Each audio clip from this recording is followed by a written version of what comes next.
Fashions Night Out. How did it begin? I think we were all in Paris at the collections, I guess 3 years ago, maybe 4 now, and every single CEO of a department store is telling us all how difficult the situation was and how women, not only were they not shopping, they weren't even going into the stores.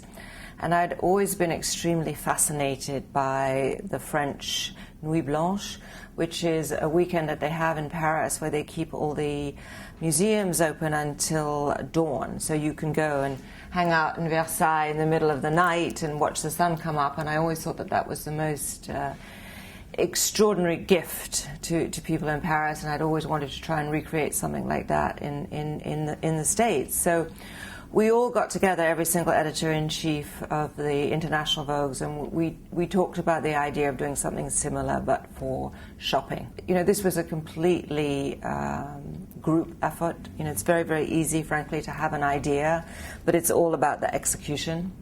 And we talked to all the department stores, we talked to the designers.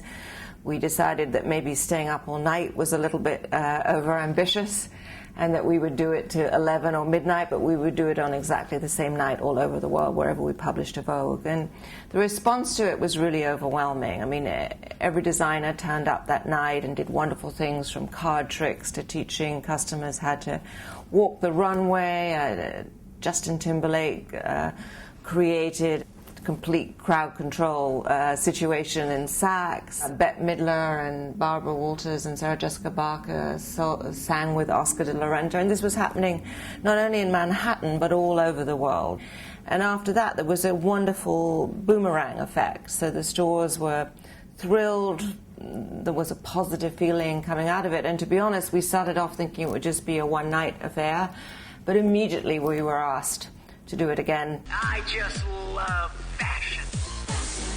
Turn to the left, turn to the right. So what should we expect this year? We're having a much bigger online presence this time. We had a lot of online websites participating. I think we're 18 countries now, many more stores across the country.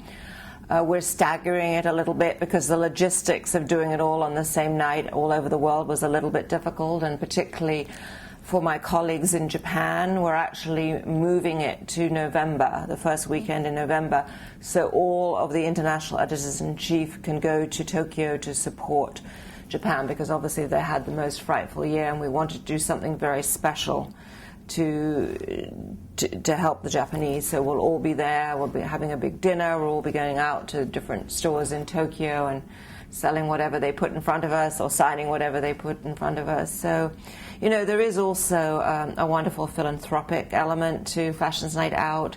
We sell the FNO t-shirt for the New York City AIDS Fund. A lot of the stores, particularly this year, since it's so close to September the 11th, and also it's the 10th year anniversary, donating a certain amount of proceeds to the Mayor's September the 11th Fund. So, I mean, it's not only good for the economy, and especially after the news we've been having in the last few weeks, we need to really stimulate that. It's good for the economy, it's good for the industry, and there's also a fantastic philanthropic part to it, and it's also a wonderful example of the industry coming together, you know, on a completely global level.